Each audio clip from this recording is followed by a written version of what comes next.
Hello class, this video will be a little bit of a refresher about correlation and then moving forward with our regression line formula and how we can use that.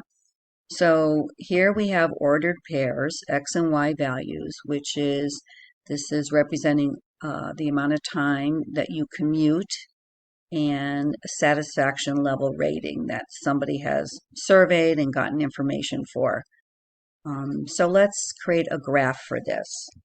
So the first thing that we would do is highlight our ordered pairs, and we can just say insert, and I can just look at the picture here of a scatter plot. There's multiple different ways we can go about it, but this is one way. And I'm just going to put the scatter plot here. And as you can see, along our x-axis, we have our commuting time, and along the y-axis, we have satisfaction. I think we'll just make this prettier by putting in some titles. I just clicked on Access Titles here, and I'm going to click down here, and I can type in, I'll just put time in here. And over here, I'll put satisfaction. And we can change our chart title to time and satisfaction. The other thing I can do here is add a regression line or a trend line.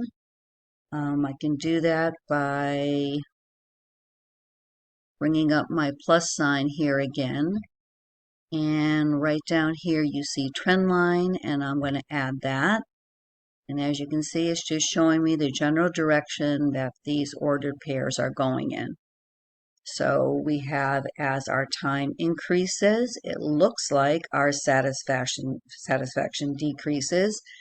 It looks like there is a correlation between the two, a negative correlation, because as one increases, the other one decreases.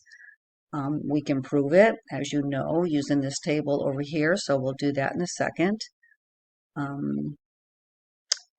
Well, let's do that right now. How many ordered pairs do we have? 1, 2, 3, 4, 5. We have 7 ordered pairs. That's the first thing that you need to use this table to determine if you indeed have a correlation that is significant, either 95% of the time when alpha is 0.05 or 99% of the time when alpha is 0.01. So we need n, which is our sample size, which is 7. And these are the critical values that we're going to compare our correlation coefficient against, 0.754 and 0.875. So we need a correlation coefficient that we could compute manually, or we can use Excel by that CORREL formula. So I'm going to use that, and I'm going to highlight it, and it tells me I need one array, comma, followed by another array.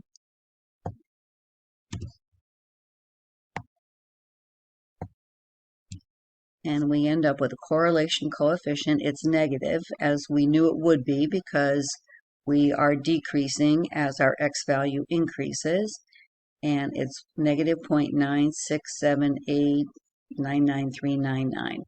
So it's pretty darn close to -1, so it looks to be a very strong correlation, but we can prove it mathematically by comparing this. We'll round it to -0.968, and we take the absolute value of that, which is just 0.968, and we'll compare that value to our critical value. And if it is greater than, then it is significant that percent of the time. So we had 7 ordered pairs. 0.968 is greater than 0.754. So it is significant 95% of the time, and it is also greater than 0.875. So it is significant 99% of the time. So we have just shown that this is significant.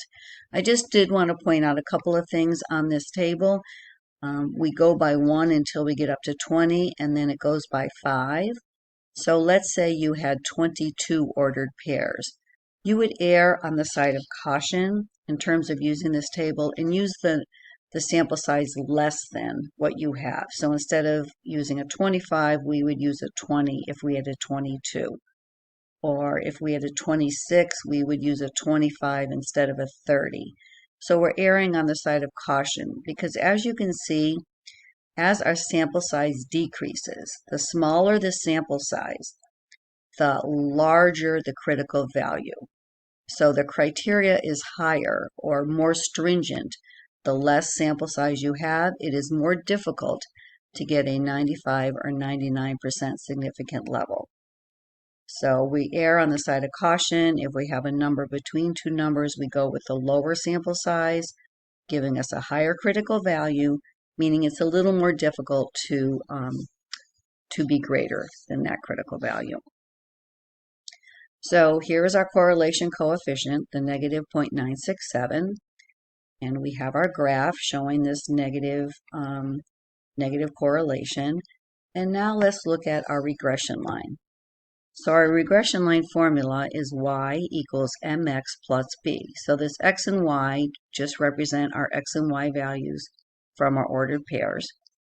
M is for slope and b is for our y-intercept.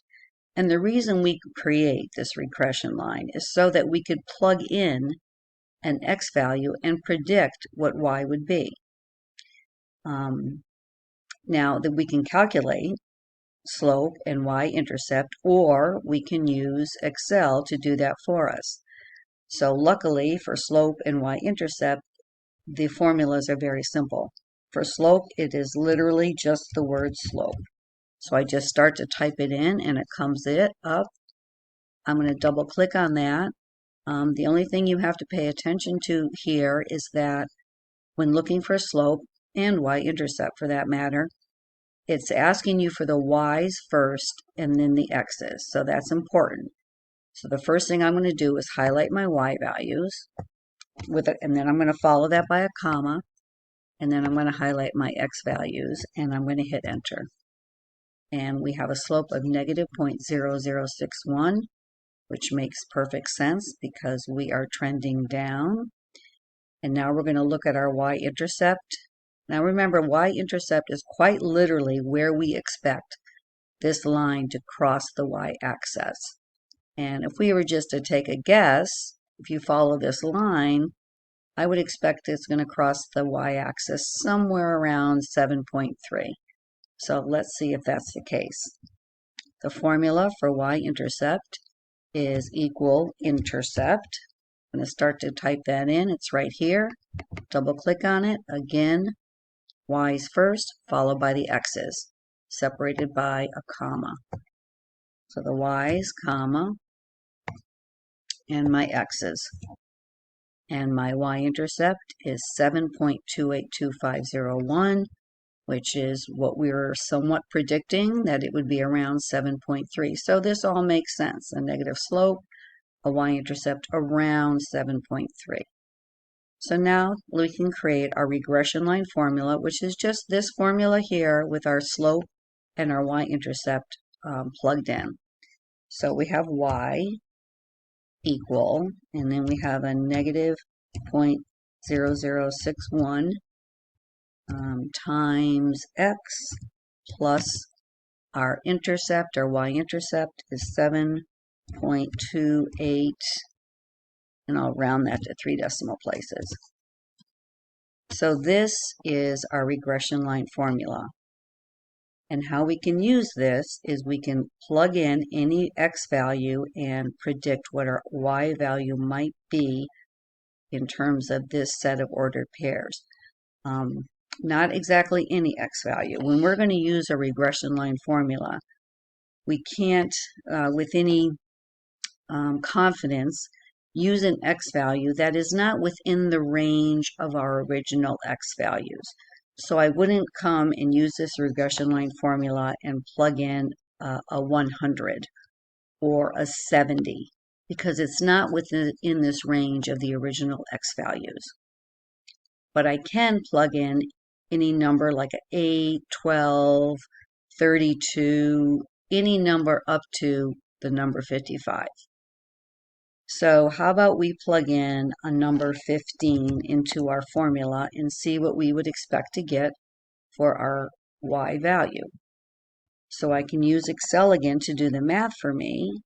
I can say negative and, equal negative 0.0061, and I'm going to multiply that times x value, which is 15, and I'm going to add to that my y-intercept, which is 7.283.